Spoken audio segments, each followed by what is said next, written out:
សូមគោរពជំរាបសួរដល់បងប្អូនទស្សនិកសិស្សដូចជាអ្នកព្យាបាលទាំងអស់ថ្ងៃនេះខ្ញុំបានមានចំណេះដឹងមួយដើម្បីចែករំលែកទៅដល់មាតាបិតាក៏ដូចជាបងប្អូនទស្សនិកសិស្ស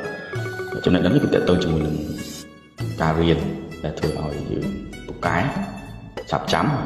និងមិនងាយភ្លេច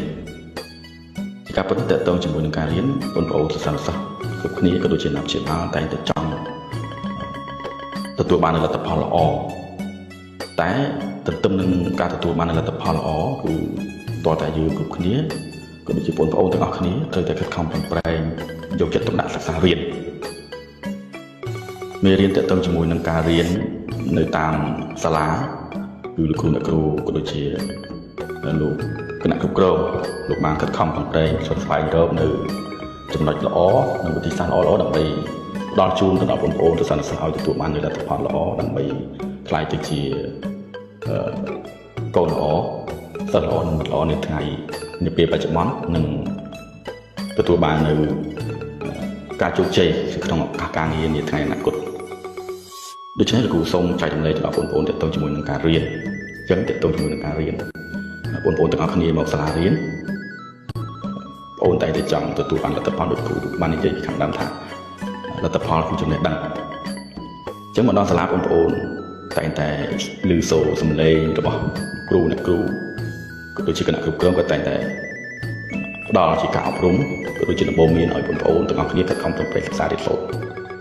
អញ្ចឹងចំណុចទី1គឺលោកគ្រូចង់ឲ្យបងប្អូនទាំងអស់គ្នាគោរពវិន័យឲ្យបានល្អខណៈបងប្អូនទាំងអស់គ្នាមានវិន័យល្អបងប្អូនទាំងអស់គ្នានឹងទទួលបាននូវលទ្ធផលនៃការសិក្សាល្អនិងផ្ដល់ស្នាមញញឹមទៅដល់មេដាបេដាតើតើជាមួយនឹងបងប្អូនផ្ទាល់ជាអ្នករៀនគឺគូសូមលើកយកចំណុចទី1នឹងទេគឺបងប្អូនគ្រប់វិន័យអញ្ចឹងតាមវិន័យនឹងបងប្អូនត្រូវគ្រប់របៀបម៉េចចឹងគូផ្ដល់ជាព័ត៌មានក៏ដូចជាការអប់រំនៅវីដេអូចុងក្រោយហើយចំណុចទី2គឺអាណាព្យាបាលជាការពិតគឺអាណាព្យាបាលគ្រប់គ្នាតែងតែចង់ឲ្យកូនទទួលបានលទ្ធផលល្អរៀនពូកែតែអាណាព្យាបាលខ្លះគាត់មានការទំនាក់ទំនងជាមួយនឹងគ្រូអាណាព្យាបាលខ្លះគាត់មានវិធីសាស្ត្រនៃការបង្រៀនកូន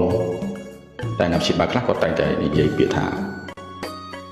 រវល់ជាការពិតគ្រប់គ្នា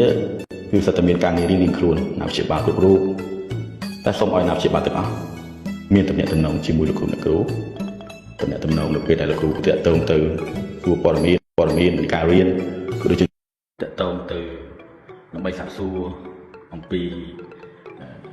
បងប្អូននៅពេលដែលបងប្អូនទំនេរនៅផ្ទះតែគាត់បានសិក្សារៀនសូត្រឬក៏បងប្អូនទាំងអស់គ្នាលេងទូរស័ព្ទច្រើនមិនខិតខំប្រឹងប្រែងរៀនអញ្ចឹងអាណាព្យាបាលមានបេដាមានសារៈសំខាន់មាន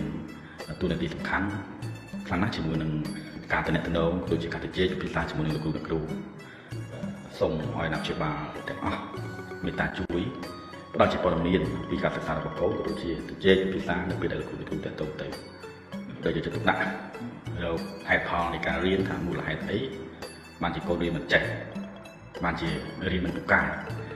កត្តាដែលធ្វើឲ្យបងប្អូនទាំងអស់គ្នារៀនមិនពូកែមានច្រើនយ៉ាងតែនៅពេលនេះខ្ញុំសូមបញ្ជាក់ប្រាប់អាណាព្យាបាលតែមួយចំណុចទេគឺសូមឲ្យអាណាព្យាបាលគ្រប់រូបមានទំនាក់ទំនងជាមួយនឹងលោកគ្រូនិងមានការលើកទឹកចិត្តទៅដល់បងប្អូនសិស្សឲ្យបានមិនមានពេលវេលាគ្រប់គ្រាន់សម្រាប់អប់រំក៏ដូចជាបង្ហាត់ទៅដល់កូនសូមមេត្តាទៅជែកពិភាក្សានិងផ្ដល់យោបល់ជាមួយនឹងលោកគ្រូអ្នកគ្រូយ៉ាងតិចឲ្យបានម្ដងក្នុងមួយខែសូមអរគុណ